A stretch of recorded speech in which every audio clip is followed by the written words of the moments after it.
غزہ پر اسرائیل کے وحشیانہ حملے 37ویں روز بھی جاری۔ اسرائیلی فوج کا بیت حنون اور جبالیہ کیمپ پر زمینی حملہ، 19 فلسطینی شہید اور متعدد زخمی ہو گئے۔ خان یونس میں 13 افراد شہید، شہداء کی تعداد 11,100 سے تجاوز کر گئی۔ الشفا اسپتال بند ہونے سے 3 نومولود دم توڑ گئے۔ آئی سی یو اور انکیوبیٹر میں موجود 39 معصوم بچوں کی زندگیوں کو خطرات لاحق۔ فلسطینی حکام کے مطابق اسرائیلی فوجی اسپتال میں داخل مریضوں کو دھکے دے کر اسپتال سے نکال رہے ہیں۔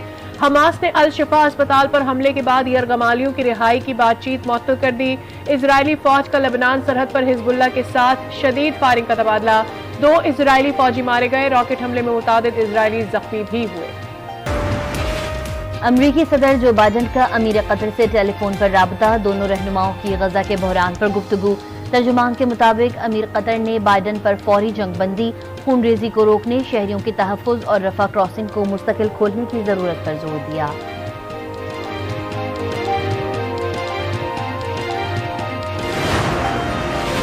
مسلم لیگ نون کے قائد نواز شریف آج بلوچستان کے دورے پر کوئٹہ جائیں گے۔ شہباز شریف بھی ہمراہ ہوں گے۔ پارٹی ذرائع کے مطابق نواز شریف 20 اہم سیاسی شخصیات سے ملاقات کریں گے۔ نون لیگ اور بی اے پی میں سیٹ ایڈجسٹمنٹ کے معاہدوں کا بھی امکان۔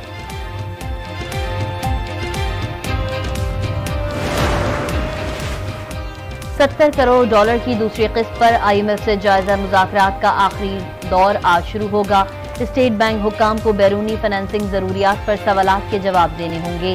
ٹیکس محصولات سے متعلق مطالبات کا سامنا بھی ہو سکتا ہے۔ 3 ارب ڈالرز کے قلیل مدتی پروگرام میں 1 ارب 20 کروڑ ڈالرز کی پہلی قسط جولائی میں مل چکی ہے۔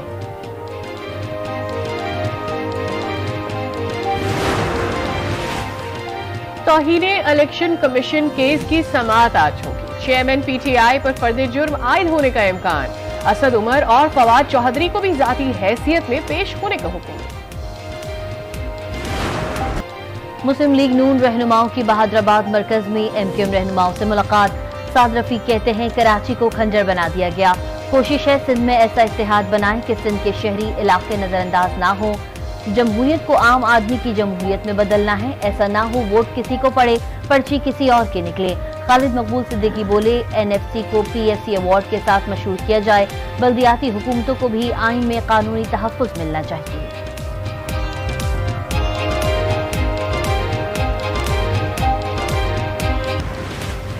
ایم کیو ایم پیسے کھانے والی جماعت ہے، رہنما Peoples party Khurshid Shah M Q M اور نون لیگ پر برس پڑے۔ آج جو سے گفتگو میں کہا حکومت میں اب تک نون لیگ کے لوگ بیٹھے ہیں، انتخابات سے پہلے نون لیگ کے لوگوں کو حکومت سے نہ نکالا گیا تو کوئی نتائج تسلیم نہیں کرے گا۔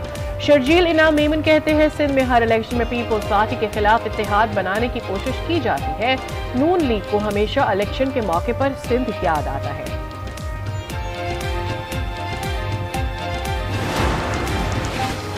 پاکستان کا بے مقصد آئین عوام کو حقوق نہ دلوا سکا، یہ آئین نہ پاکستان کو تحفظ دے سکا نہ عام آدمی کو۔ خالد مقبول صدیقی کا لانجی میں خطاب، کہا آئین کو عوام کا غلام ہونا چاہیے۔ مصطفیٰ کمال بولے تمام اختیارات گلی محلے میں چاہیے، تمام اختیار اور وسائل ایک وزیر اعظم اور 4 وزرائے اعلیٰ کے پاس ہیں، یہی تمام برائیوں کی جڑ ہے۔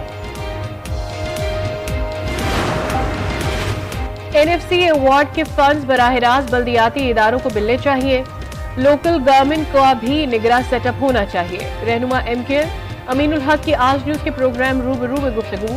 پی پی رہنما نوید قمر نے کہا کہ فنڈز کی منتقلی میں صوبوں کو بائی پاس کرنا مناسب نہیں، آگ سے کھیلنے والی باتیں نہ کریں، آئین تمام تر حقوق دے چکا ہے، مبہم بات کر کے نئی بحث چھیڑ دی گئی۔